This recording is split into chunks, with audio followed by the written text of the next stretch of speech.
Welcome to the channel.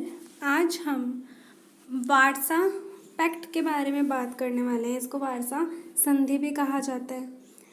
तो वारसा pact की उत्पत्ति कहाँ से हुई? तो वारसा पैक्ट की उत्पत्ति सोवियत संघ ने की थी नाटो के उत्तर में, और नाटो की उत्पत्ति हुई थी अमेरिका से। ये शीत युद्ध के दौर की संधियां हैं, जब सोवियत संघ और अमेरिका इन दोनों महाशक्तियों में एक दूसरे से आगे निकलने की होड़ हो रही थी। तब इन दोनों ने एक दूसरे के जवाब में इन संधियों का निर्माण किया। सोवियत संघ ने वारसा पैक्ट किया और अमेरिका ने नाटो। तो पहले अमेरिका ने नाटो संधि की थी, तो नाटो संधि के जवाब में ही सोवियत संघ ने वारसा संधि की थी। तो आइए वीडियो शुरू करते हैं। अब कुछ पॉइंट्स के बारे में जान लेते हैं जो कि बहुत इम्पॉर्टेंट हैं।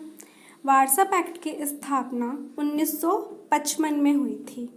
सोवियत संघ ने नाटो के उत्तर में वारसा पैक्ट की स्थापना की थी। वारसा पैक्ट के सदस्य देश, जो वारसा पैक्ट के सदस्य देश हैं, उनका नाम है सोवियत संघ, पोलैंड, पूर्व जर्मनी, चेकोस्लोवाकिया तथा हंगरी, बुल्गारिया तथा रोमानिया जैसे देश शामिल हैं। वारसा पैक्ट नामक सैनिक गठबंधन का निर्माण सोवियत गुट ने किया था। अब वारसा पैक्ट के उद्देश्यों के बारे में बात कर लेते हैं। नाटो के पूर्वी यूरोप में प्रतिद्वंदी के रूप में स्थापित होने के लिए एक संयुक्त सैन्य कमान का गठन करना था, जो कि वारसा पैक्ट थी। वारसा पैक्ट का मुख्यालय मास्को, रूस में था।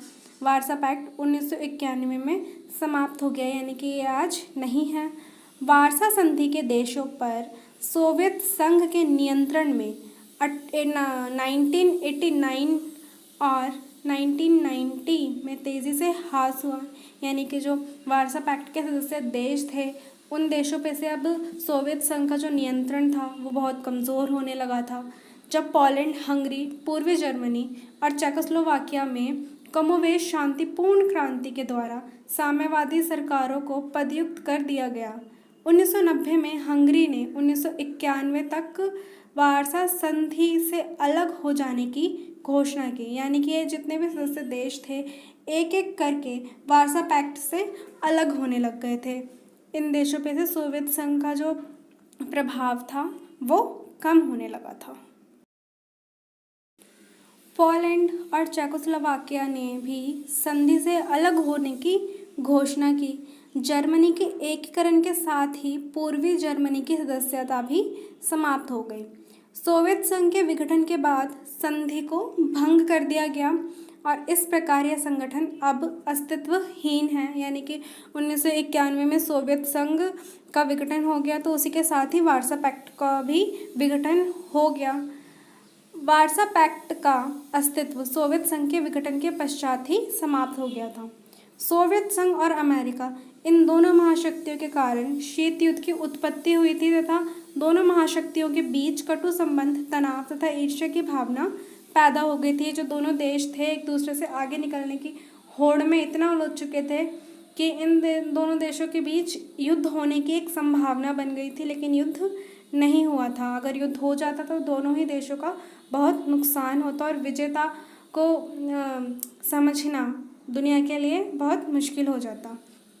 इस दौरान इन दोनों महाशक्तियों में युद्ध की संभावना अपने चरम बिंदु पर थी, परंतु दोनों ही महाशक्तियों ने युद्ध होने के कारण जो नुकसान होने वाला था उस नुकसान के बारे में सोचा तथा युद्ध नहीं हुआ तथा शीत युद्ध समाप्त हुआ, यानी कि सोवियत संघ के विघटन के बाद से ही वारसा पैक्ट भी समाप्त हो गया। और 1991 में शीत युद्ध भी समाप्त हो गया। जो अमेरिका था वो एक महाशक्ति के रूप में उभरा। अगर आपको हमारी वीडियो पसंद आई तो इसको शेयर करें, और अगर आपको किसी और टॉपिक पे वीडियो चाहिए तो आप हमें कमेंट करके बता सकते हैं। हम पूरी कोशिश करेंगे उसके ऊपर वीडियो बनाने की। Thanks for watching.